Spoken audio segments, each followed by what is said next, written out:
Alhamdulillah. Sudah sepatutnya kita selalu mengucapkan alhamdulillah, puji serta syukur kita kepada Allah yang Maha Esa dan Kuasa, yang dengan izin dan rahmat serta nikmatnya alhamdulillah di tengah-tengah kesibukan sempat kita bersilaturahmi, sempat bertemu kawan, bertemu warga keluarga dalam rangka takziah kita ini yang telah dipanggilnya orang tua kita, kawan kita, tetangga kita, yaitu Bapak Haji Khotib. Ya, dengan ini kedatangan kita tidak lain hanya mendoakan orang yang meninggal dan menghibur orang yang ditinggal. Mari sama-sama kita doakan kembali. Ya, mudah-mudahan dipanggilnya Bapak Haji Khotib ini diterima iman Islamnya, diampuni segala kesalahannya, ditempatkan di sisi Allah yang sebaik-baiknya, dijadikan kuburnya raudhah min riyadil jannah, taman daripada taman surganya Allah. Subhanallah, itu pada keluarga yang ditinggal selalu bikin ketabahan dan kesabaran. Bihadhihi niyatil qabul al-Fatihah. A'udzubillahi minasyaitonir rajim. Bismillahirrahmanirrahim. Alhamdulillahirabbil alamin arrahmanir rahim maliki yaumiddin. Iyyaka na'budu wa iyyaka nasta'in ihdinas siratal mustaqim. Siratal ladzina an'amta 'alaihim ghairil maghdubi 'alaihim waladdallin. Amin. Maghfirlahu warhamhu wa'afihi wa'fu waj'al jannata maswahu. Amin. Sekali lagi kita baca Fatihah. Kita doakan kepada orang-orang tua kita, khususnya orang tua keluarga tuan rumah, yaitu Bapak Abdullah dan juga Bapak Remis, ya, itu dan juga keluarga kita semua yang hadir, yang dipanggil oleh Allah. Mudah-mudahan juga mereka senantiasa mendapat limpahan rahmat serta ampunannya Allah, dijadikan kubur mereka raudhah min riyadil jannah. Bihadhihi natil qabul al-Fatihah. A'udzubillahi minasyaitonir rajim. Bismillahirrahmanirrahim. Alhamdulillahirabbil alamin arrahmanir rahim maliki yaumiddin. Iyyaka na'budu wa iyyaka nasta'in ihdinas siratal mustaqim. Siratal ladzina an'amta 'alaihim ghairil maghdubi 'alaihim waladdallin. Rabbir lana wa liwalidayna wa li jami'il mu'minin wal mu'minat wal muslimin wal muslimati. Amin ya rabbal. Bapak hadirin sekalian, saya baca ayat Rasulullah disampaikan dikatakan wa ma ja'alna li basari min qablika al-huda. Tidak kami jadikan manusia itu hidup terus menerus, gak ada. Iza jaa ajaluha la yastaqdimuna sa'atan wa yastakhirun.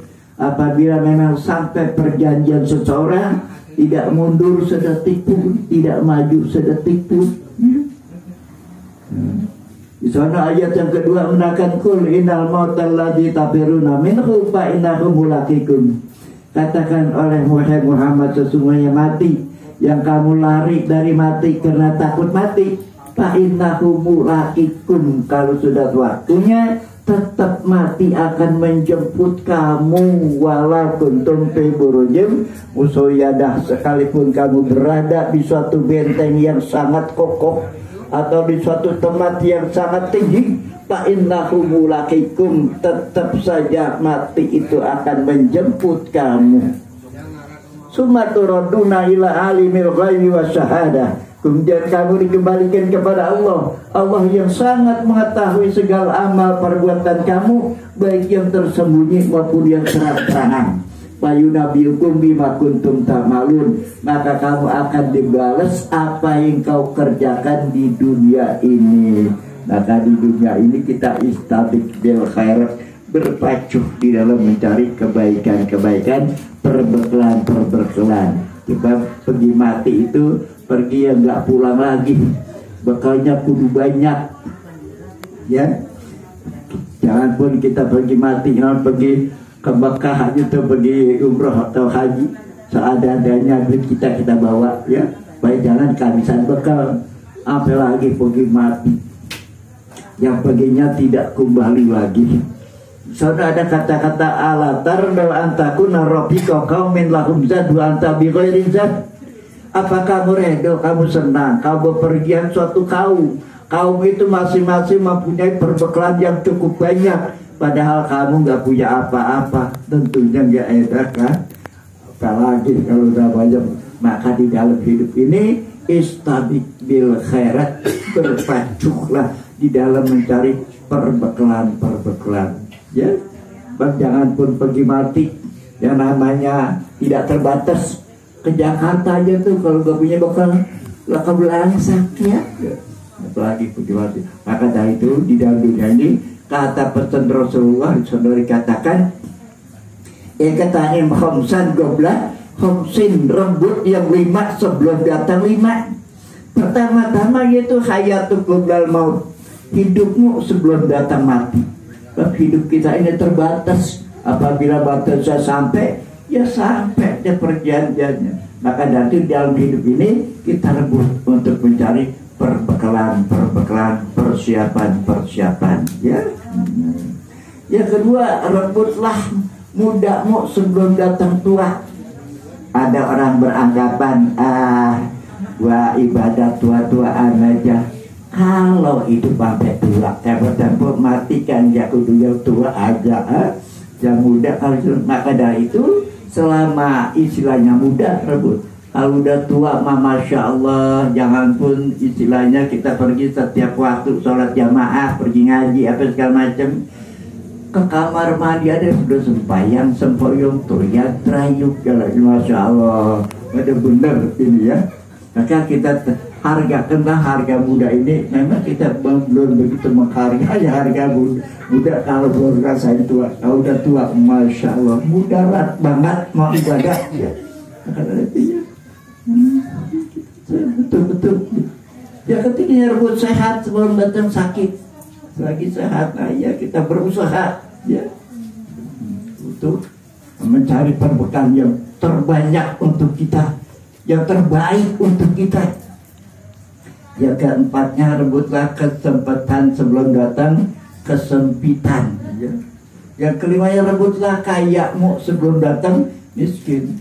Mau sedekah, mau nyumbang masjid, mau gambar yatim, selagi ada punya duit.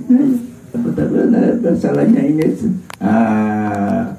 kalau mau pergi haji, mau pergi umrah, mau mengumpulkan punya duit, iya gitu kan, benar-benar masya Allah. Kalau kita bikin bapak-bapak hadirin sekalian, di sana ada alamatus sa'adah, tanda-tanda orang yang beruntung. Di sana ikhda asaroh ada 11 katanya. Siapanya ingin beruntung ada tandanya. Pertama-tama zahidan fil dunya wa raghiban fil akhirah. Sangat zuhud masalah dunia. Artinya mensyukuri nikmat Allah apa adanya. Selalu dia zuhud, menerima kasih, bersyukur kepada Allah apa adanya. Wa raghiban fil akhirah, sangat gemar cinta pekerjaan-pekerjaan yang untuk akhirat. Nah ini yang kedua, antakuna himmatuhu fil ibadah wa tilawatil Quran. Selalu banyak ibadah kepada Allah Subhanahu wa ta'ala, ibadah mahdo atau ghairul mahdo, langsung berkepada Tuhan dan berbuat baik kepada manusia. Itu bab kata Allah, wa ma khalaqtul jinna wal insa illa liya'budun. Tidak kami ciptakan jin dan manusia melainkan suruh beribadah. Maka kita ini mumpung itu, nah ini boleh katakan banyak-banyak beribadah ya. Lebih-lebih zaman sekarang ini yang boleh dikatakan zaman apa dipanggil pandemi corona covid macam ya, insya Allah ini tidak lain kepada kita ini banyak-banyak istighfar, banyak-banyak mohon ampun, banyak-banyak bertobat kepada Allah Subhanahu wa ta'ala. Kata Rasulullah, ya ayuhannas tubu ilallah fa inni atubu ilallah kulla yawmin mi'ata marrah. Wahai manusia, bertobat, istighfar, mohon ampun kepada Allah. Sesungguhnya aku, kata Rasulullah, tidak kurang beristighfar satu hari satu malam 100 kali.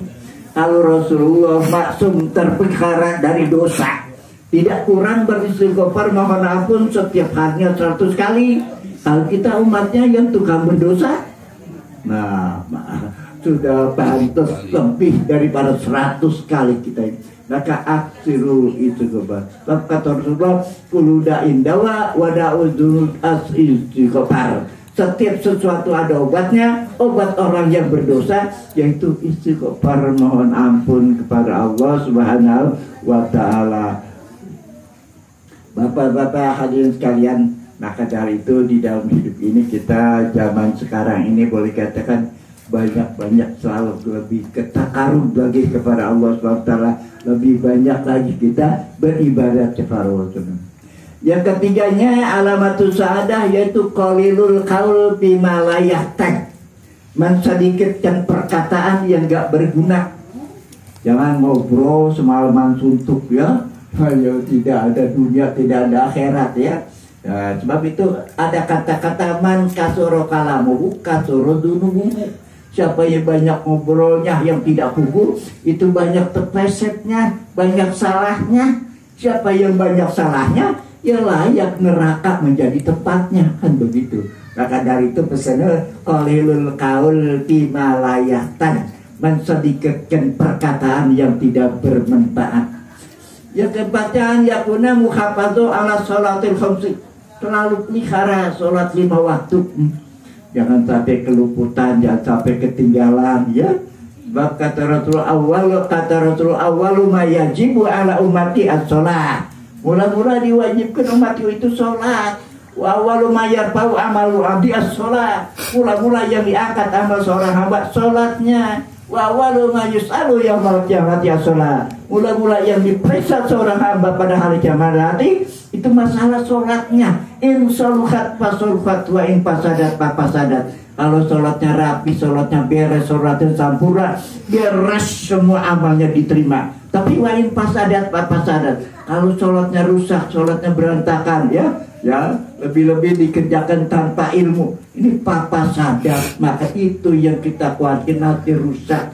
Maka perbaiki di dalam hidup kita ini masalah sholat. Juga tidak kalah pentingnya yang sunnah-sunnah ya. Bakal yang sunnah-sunnah ini boleh katakan nanti apabila seorang hamba diperiksa masalah sholat yang wajib ada kekurangan, kata malaikat unzuru nafilatan, coba lihat catatan sholat sunatnya ada enggak untuk hamba yang wajib. Sampai begitu kita diperiksa masalah sholat. Maka dari itu perbaikilah di dalam hidup kita ini masalah sholat ya. Sebab as-sholah mardatillah, sholat itu keriduan Allah. As-sholah sunnatul anbiya, sholat itu pekerjaan nabi-nabi. As-sholah yaitu hubbul malaikat, sholat itu dicintai oleh malaikat. As-sholatu an-najat minan nar, sholat penyelamat daripada api neraka. As-sholatu miftahul lil jinan, sholat itu juga menjadi anak kunci daripada kunci surganya Allah. Nah, maka dari itu perbaiki di dalam hidup kita ini masalah. Lebih-lebih selalu kita kerjakan dengan berjamaah ya. Dan sholatul jamaah kita padul ngesotil pasti sabiina wa istrina darajah. Orang yang sholat berjamaah lebih utama, lebih afdol dibandingkan sholat sendirian sampai tingkatannya 27 derajat. Ini Masya Allah teman. Ada hadis Rasulullah yang menerangkan man hafadha sholawatil khamsi atahullah khamsa khisal. Siapa orang yang memelihara sholat 5 waktu selalu dikerjakan di awal waktu dengan berjamaah, Allah Ta'ala berikan 5 hadiah istimewa. Ini hadiahnya ada 5 istimewa. Yang pertama layak hidup pakron di dunia, yang gak ngalami susah di dunia. Rezekinya udah dijamin oleh Allah, kebutuhan hidupnya udah dijamin oleh Allah Subhanahu wa Ta'ala.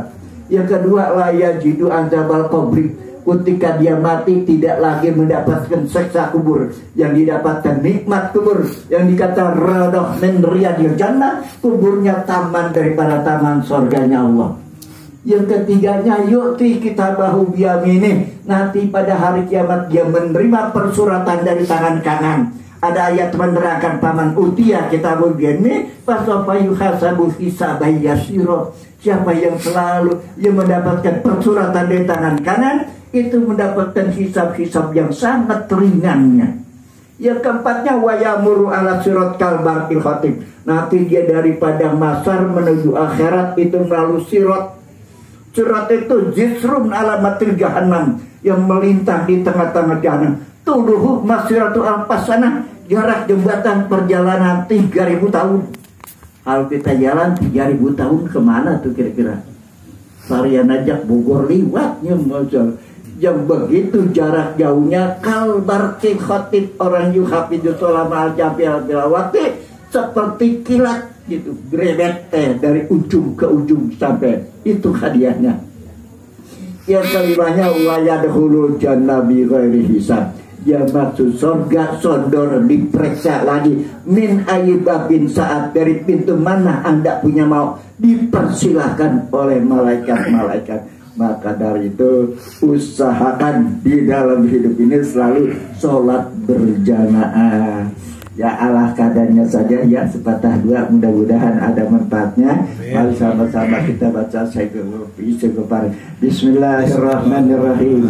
Allahumma anta rabbi la ilaha illa anta khalaqtani wa ana abduka wa ana ala ahdika wa wa'dika mastata'tu a'udzu bika min syarri ma sana'tu abu ulaka wa abuka bi dzanbi faghfirli fa innahu la yaghfiru dzunub illa anta raditu billahi rabban wa bil islami dinan wa bi muhammadin nabiyya raditu billahi rabban wa bil islami dinan wa bi muhammadin nabiyya raditu billahi rabban wa bil islami dinan wa bi muhammadin nabiyya wa rasulullah.